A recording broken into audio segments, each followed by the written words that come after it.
نحمده ونصلي على رسوله الكريم أما بعد فأعوذ بالله من الشيطان الرجيم بسم الله الرحمن الرحيم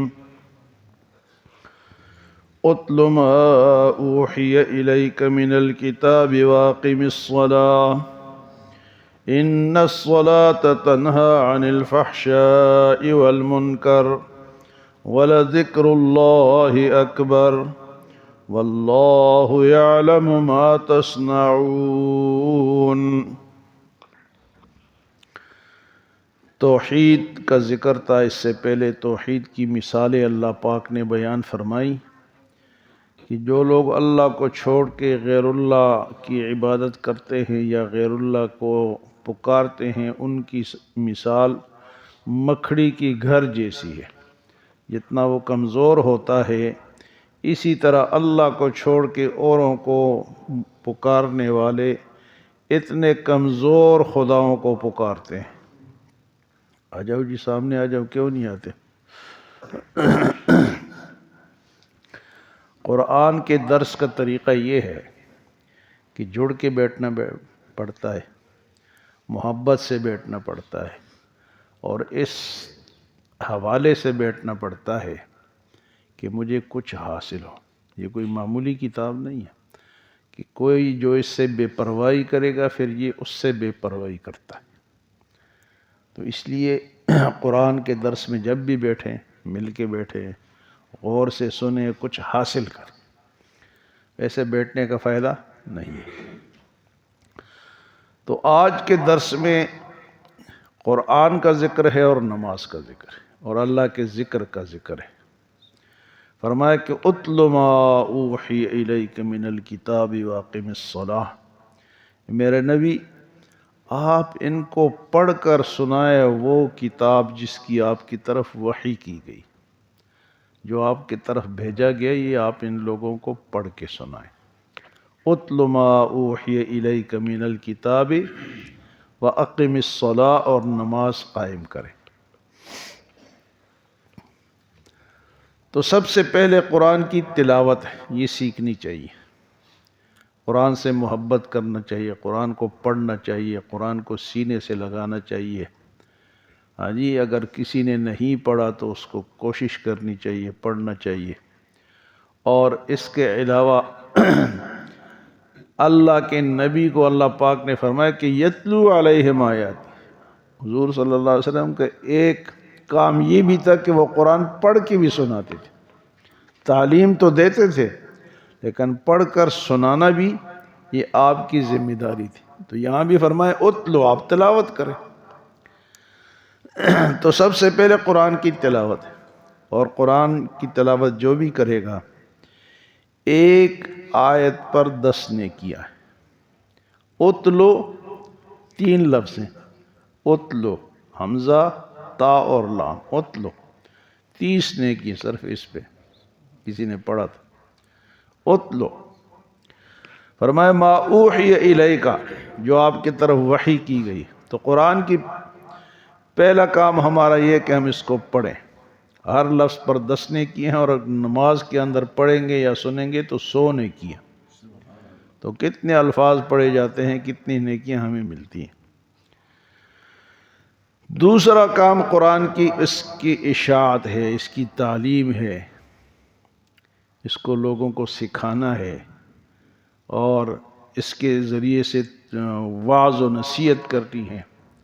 یعنی جو بھی ہم تقریر کرتے ہیں، وعظ کرتے ہیں، اس میں قرآن شامل ہوتا ہے، اور سچی بات یا سچی کتاب جو ہے وہ قرآن ہے۔ تو اس سے جو نصیحت حاصل ہوگی سب سے اونچی ہوگی۔ فرمایا اتل ما اوحی الیک من الکتاب، یہ کتاب قرآن آپ کی طرف وحی کی گئی ہے، آپ پہلے تو یہ ہے کہ لوگوں کو یہ پڑھ کر سنائیں۔ تو قرآن جیسی کتاب نہ آئی ہے اور نہ کوئی اور آ سکتی ہے، اور اس کی سچائی یہ ہے کہ آج تک یہ قائم دائم ہے۔ بڑے لوگوں نے کوششیں کی لیکن قرآن کو تبدیل نہیں کر سکے، ایک لفظ کو تبدیل نہیں کر سکے۔ اور نہ کر سکیں گے۔ قرآن کا چیلنج بھی ہے، فَأْتُوا بِسُورَةٍ مِّن مِّثْلِهِ، اگر تم دعوے کرتے ہو، مانتے نہیں ہو، لڑائی جھگڑوں کو چھوڑو، اس جیسی ایک آیت تو لے آؤ۔ جھگڑے کیوں کرتے ہو، لڑائیاں کیوں کرتے ہو؟ ایک آیت بنا کے لے آؤ۔ فَأْتُوا بِسُورَةٍ مِّن مِّثْلِهِ، تو نہیں لا سکے آج تک۔ بڑا چیلنج نہیں ہے؟ اور اس جدید دنیا میں تو اور زیادہ ہو گیا کہ بڑے بڑے دعوے کرتے ہیں، ہم یہ ایجاد کرتے ہیں، ہم وہ ایجاد کرتے ہیں۔ ایک لفظ بنا کے، ایک صورت تو بنا کے لے آؤ، نہیں لا سکتے۔ دوسری بات فرمائے وَأَقِمِ الصَّلَاةَ، نماز کو قائم کرے۔ تو عبادت میں سب سے جو بڑی عبادت ہے وہ نماز ہے۔ یہ اللہ کے قرب کا ذریعہ ہے، اللہ کی رضا کا ذریعہ ہے۔ لیکن فرمائے کہ اِنَّ الصَّلَاةَ تَنْهَا عَنِ الْفَحْشَاءِ وَالْمُنْكَرِ، بے شک نماز عریانی، فحاشی اور برائی سے روکتی ہے۔ نماز فحاشی، عریانی اور برائی سے، اِنَّ الصَّلَاةَ تَنْهَا، لیکن ہم تو رکتے نہیں ہیں۔ قرآن تو کہتے ہیں کہ رک جانا چاہیے۔ اس کی وجہ کیا ہے؟ اس کی وجہ یہ ہے کہ ہماری نماز مکمل نہیں ہے۔ ہماری نماز ایک عادت ہے، آ کے پڑھی اور چلے گئے، اس کے اندر کیا حاصل ہوتا ہے وہ ہمیں پتہ ہی نہیں۔ نماز کے لیے یہ اللہ کا دربار ہے، اس میں کھڑے ہونا، سب سے پہلی بات تو یہ کہ صفائی مکمل ہو۔ یہ جو کہتے ہیں نا کہ نماز کے لیے جاؤ تو ہر قدم پہ نیکی ملتی ہے، اس شخص کو ملتی ہے جو گھر سے وضو کر کے آتا ہے۔ بے وضو جو آتا ہے اس کو وہ فضیلت حاصل نہیں ہے۔ آپ نے گھر سے وضو کیا، چلے تو ایک قدم پہ ایک نیکی، ایک گناہ معاف۔ تو ہماری برائیاں کیوں نہیں رکتی؟ اس کی وجہ یہ ہے کہ ہماری نماز مکمل نہیں۔ ہم کھڑے نماز میں ہوتے اور خیال کہیں اور ہوتا ہے۔ پھر جو الفاظ ہیں وہ ہمارے درست نہیں ہیں۔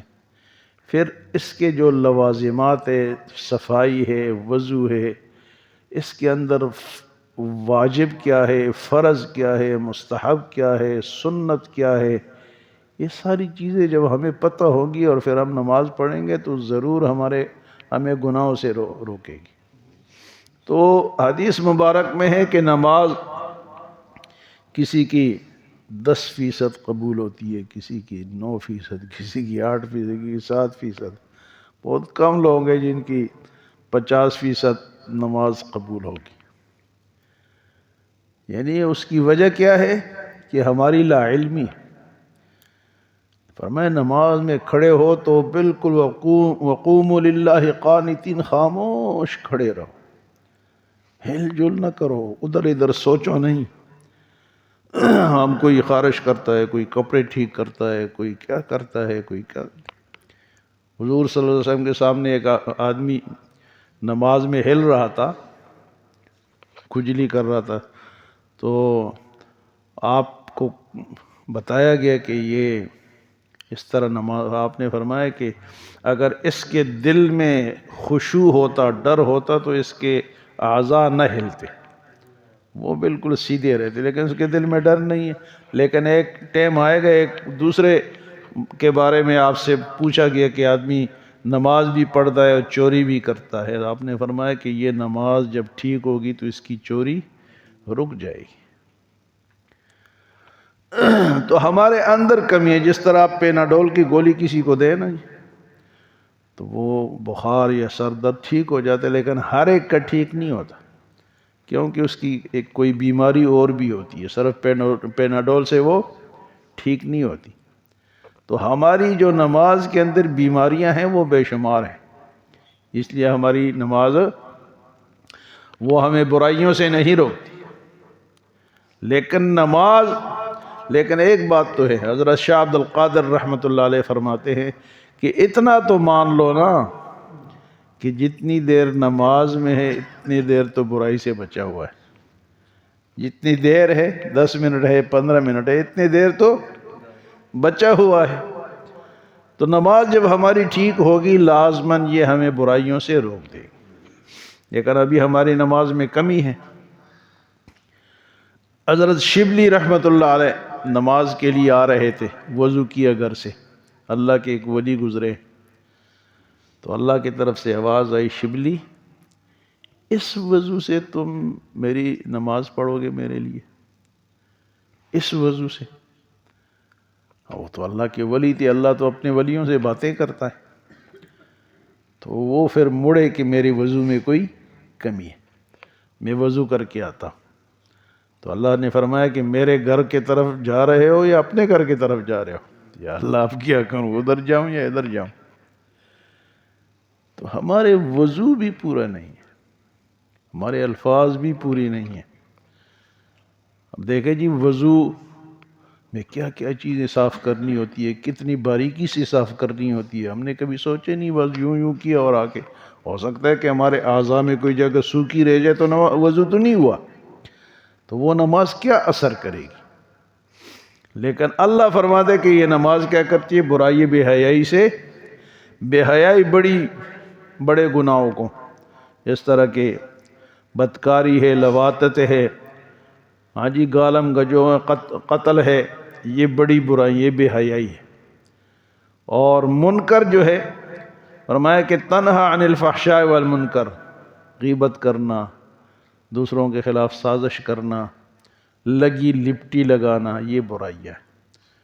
تو نمازی آدمی یہ بھی نہیں کرتا، فرمایا دونوں چیزیں اس سے رک جاتی ہیں۔ تو دو باتیں ہوئی جی، کہ قرآن کی تلاوت اور نماز۔ تو اگر آپ نماز پڑھیں گے تو اس کے اندر بھی تلاوت ضروری ہے، تلاوت کے بغیر نماز نہیں ہوتی۔ اگر آپ کسی اور زبان میں نماز پڑھیں گے، پشتو میں پڑھیں گے، پنجابی میں پڑھیں گے، یا اللہ تو بہت بڑا ہے، تو رحمان ہے، تو رحیم ہے، لگے آپ اپنی زبان میں، تو نماز تو نہیں ہوگی۔ اس کے لیے قرآن کا پڑھنا شرط ہے۔ تو فرمایا کہ اتل ما اوحی الیک من الکتاب واقم الصلاۃ، نماز کو قائم کرے، ان الصلاۃ تنہا عن الفحشاء والمنکر، بے شک نماز بے حیائی اور برائی سے روکتی ہے۔ وَلَذِكْرُ اللَّهِ اکبر، اور اللہ کا ذکر تو بہت بڑا ہے۔ وَلَذِكْرُ اللَّهِ اکبر، نماز بھی اللہ کا ذکر ہے، نماز بھی اقم الصلاۃ لذکری، موسیٰ علیہ السلام سے اللہ نے فرمایا کہ نماز میرے ذکر کے لیے پڑھا کرو، اس میں میرا ذکر ہے۔ واقم الصلاۃ لذکری، تو فرمایا وَلَذِكْرُ اللَّهِ اکبر، اللہ کا ذکر تو بہت، جتنے اللہ بڑے ہیں اتنا اس کا ذکر بڑے۔ اللہ پاک فرماتے ہیں کہ جو شخص مجھے تنہائی میں یاد کرتا ہے میں اس کے ساتھ ہوتا ہوں، جو محفل میں یاد کرتا ہے میں اس سے بہتر محفل میں اسے یاد کرتا ہوں۔ ہاں جی، یہ کتنی بڑی بات ہے کہ ایک آدمی کو اللہ یاد کرے۔ ہاں جی،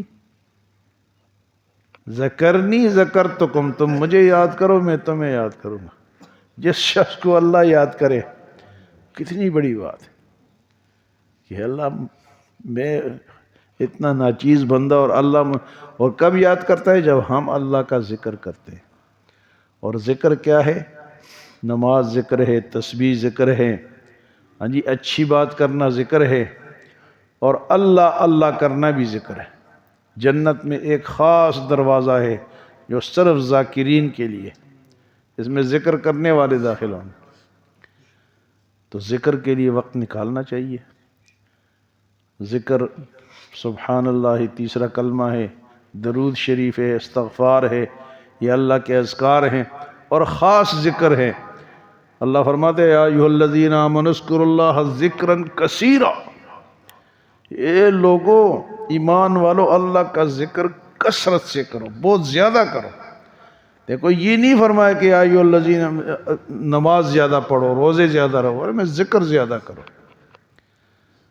نماز جو ہے وہ پڑھو، لیکن ذکر کثرت سے کرو۔ صرف ذکر کے لیے اللہ نے فرمایا وَاذْكُرُوا اللَّهَ كَثِيرًا لَعَلَّكُمْ تُفْلِحُونَ، اللہ کا ذکر کثرت سے کرو تاکہ تم کامیاب ہو جاؤ۔ تو اللہ کا ذکر کیا ہے جی؟ ایک تو تسبیحات ہے، دوسرا 10 منٹ نکال کے اللہ اللہ اللہ اللہ، آنکھیں بند کر کے اور زبان سے کریں اللہ اللہ، آہستہ آواز سے اللہ، آنکھیں بند کر کے کہہ کہ میری زبان بھی اللہ کہہ رہی ہے اور میرا دل بھی اللہ کہہ رہا ہے اللہ اللہ۔ 5 منٹ 10 منٹ نکالا کریں صبح اور شام، کسی ایسی جگہ میں بیٹھ جائے، مسجد میں بیٹھ جائے، کسی کو پتہ نہ ہو کہ کیا کر رہے، بس وہ اپنے ذکر میں اللہ اللہ اللہ اللہ اللہ۔ کچھ دیر تو زبان سے کریں اور کچھ دیر پھر کیا کریں، زبان تالو سے لگائیں اور پھر دل سے کریں، زبان نہ ہلے۔ اس کو ذکر خفی کہتے ہیں۔ قیامت کا دن ہوگا جب اس کے اعمال تولے جائیں گے، حساب کتاب ہو جائے گا، تو اللہ فرمائیں گے کہ اس کا کچھ اور میرے پاس ہے، وہ بھی لے آؤ۔ فرشتے کہیں گے یا اللہ اور کیا ہے؟ تو یہ جو ذکر ہے نا، جو زبان بند کر کے اور دل سے، تو یہ لکھا تو نہیں جاتا نا، فرشتے لکھتے تو نہیں ہے، یہ فرشتوں کے پاس بھی نہیں ہوگا، اللہ کے پاس ہوگا۔ یہ پھر اللہ فرمائیں گے کچھ میرے پاس اور ہے، وہ اس کو لا کے دو، اس کے اعمال میں وہ بھی شامل کرو۔ تو ذکر خفی کا اتنا وہ بڑا وہ ہے کہ زبان بند ہے، تالو سے لگی ہوئی ہے، اور آنکھیں بند ہیں، اور دل کہہ رہا ہے۔ آئی سمجھ میں؟ ایک تو زبان سے بھی کریں، اس کو تحلیل لسانی کہتے ہیں کہ زبان سے ذکر کریں، اور دوسرا ذکر خفی ہے، وہ پھر زبان بند کر کے کریں، دونوں کریں۔ 5 منٹ ان کے لیے دیا کریں، کیونکہ اللہ فَوَلَا ذِكْرُ اللَّهِ اکبر، اللہ کا ذکر بہت بڑا ہے۔ وَاللَّهُ يَعْلَمُ مَا تَصْنَعُونَ، اور جو کچھ تم کرتے ہو اللہ کو پتہ ہے، اللہ کو تمہارے تمام اعمال کا پتہ ہے۔ اللہ ہمیں عمل اور سمجھ کی توفیق عطا فرمائے۔ اللہم آمین۔